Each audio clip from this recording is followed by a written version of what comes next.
What is up, everyone? In today's video, I'm going to be talking about emotional hypersensitivity, okay, getting triggered. I'm going to talk about perfectionism, high expectations, how that relates to anxiety, and then trying to live a normal life. So let's start with this first topic, which is emotional hypersensitivity. What is emotional hypersensitivity? Well, from my perspective, it means that you have a strong reaction to events or particular things, stimuli, that far exceeds the reaction of the general population, meaning that the smallest, slightest things can trigger really strong and powerful emotions in you. This is something that I deal with all the time, meaning that something very insignificant that logically to me in my brain is like, I know this is silly and this shouldn't trigger me, makes me feel extremely uncomfortable or extremely anxious. Right. So emotional hypersensitivity can also mean that when you're exposed to certain things in your life, and this is where I'm about to link it into perfectionism, you can take things, or like certain events can hit you so much harder than other people. And that's something that I'm dealing with at the moment. So for example, right now, I'm waiting on the result of a job interview. I really, really want this job badly, and I'm sitting here anxiously waiting for my phone to buzz like all the time.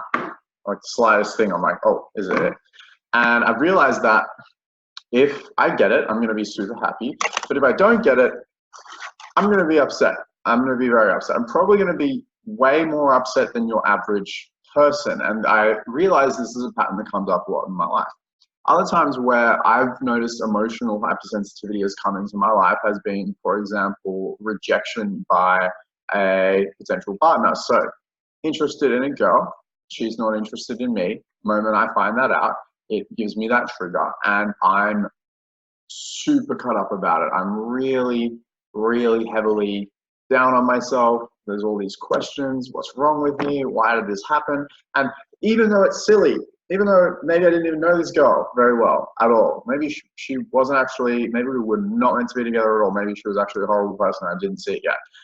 Despite that, I am going through this process constantly, like the next 3, 5, 7 days where I don't even want to, where I'm just still reeling from that rejection.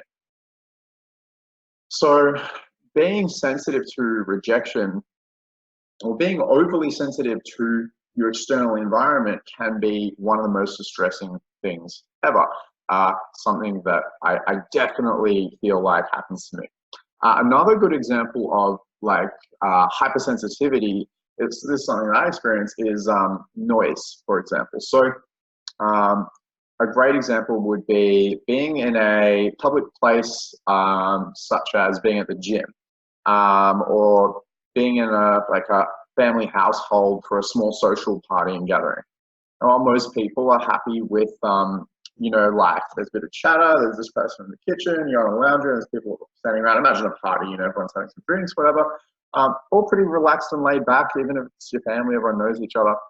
Someone like me, that's like tolerable for a small amount of time, and suddenly it's like a volume button. It's like, and as soon as it gets turned up, I'm like, fuck, holy shit, I can't deal with this. And I'm going to go outside and walk away, be completely alone in just silence before I can feel okay again.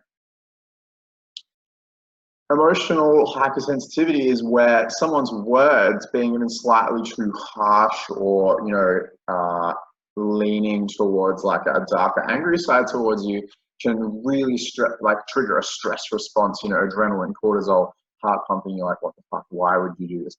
Another thing that can happen with emotional hypersensitivity is this level of overthinking, which is something I go through as well. So this overthinking happens when basically you get triggered by something, and you know that it's insignificant, you know that it's small, but it triggers you anyway. And then it sets off this series of thoughts, and you just can't stop the thoughts. And the thoughts go, well, okay, for example, let's use the get rejected by a girl example. So send a message, hey, do you want to go out? No response. Okay.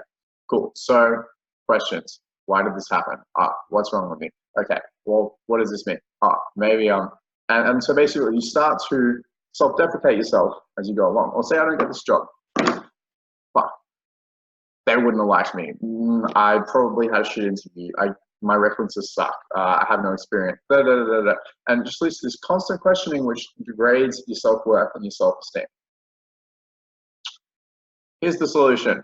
I have absolutely no solution. I'm sorry, but it's good to talk about these things. So there's that. This emotional hypersensitivity is not really fun, but it's a thing that happens. Being overly sensitive to your external environment, that makes shit fucking hard for me because I can only feel at peace when I'm like basically completely alone without anyone or anything around me.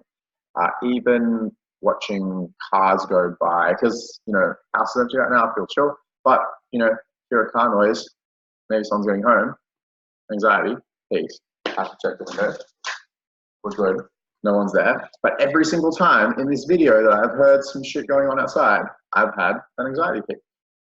So, you know, just little things that are going on in like your consciousness, and you're trying to like go through your day, that these little things are happening. So where I wanted to link this into was perfectionism, which is also a fairly kind of toxic thing, which is, well, simply put, you want to be the best at everything, always, all the time, no matter what, which is impossible, as we all know.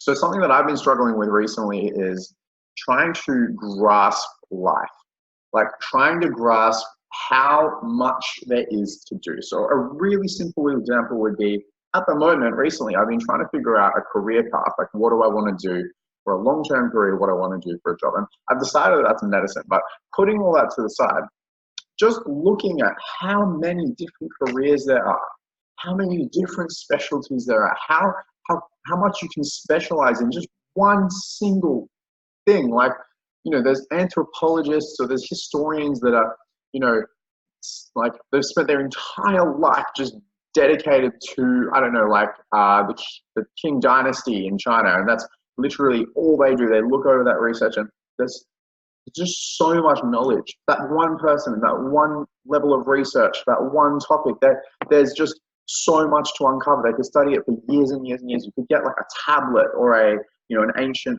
piece of like literature and study the shit out of it your whole life and still not fully understand it.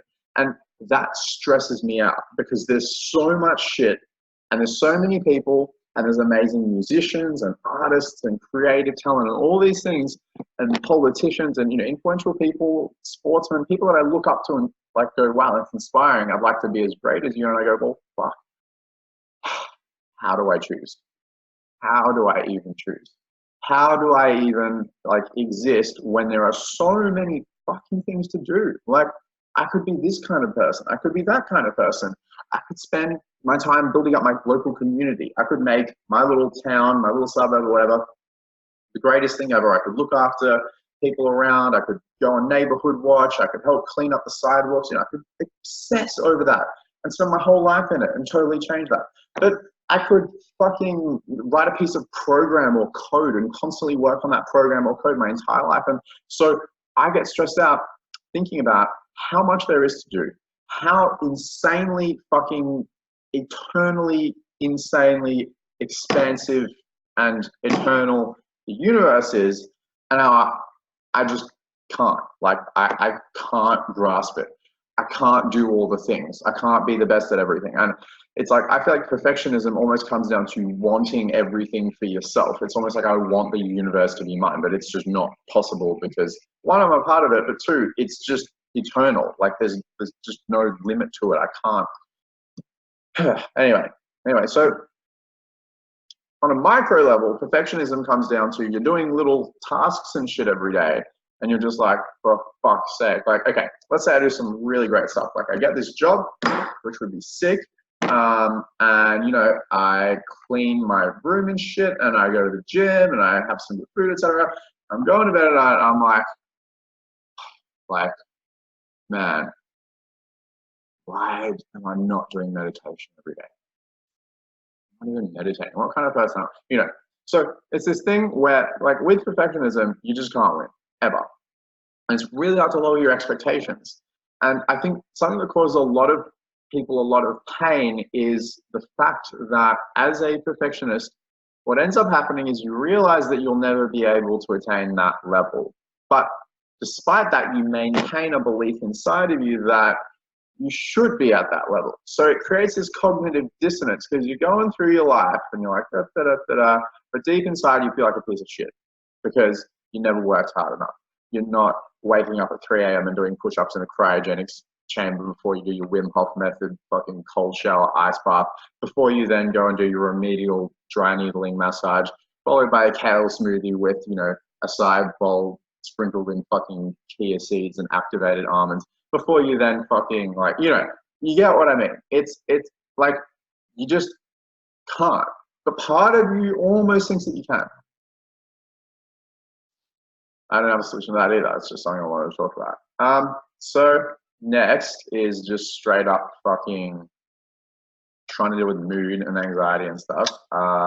It's hard right now. I really need a fucking medication change, and I'm waiting on a couple of days for that appointment. It's gonna be life-saving.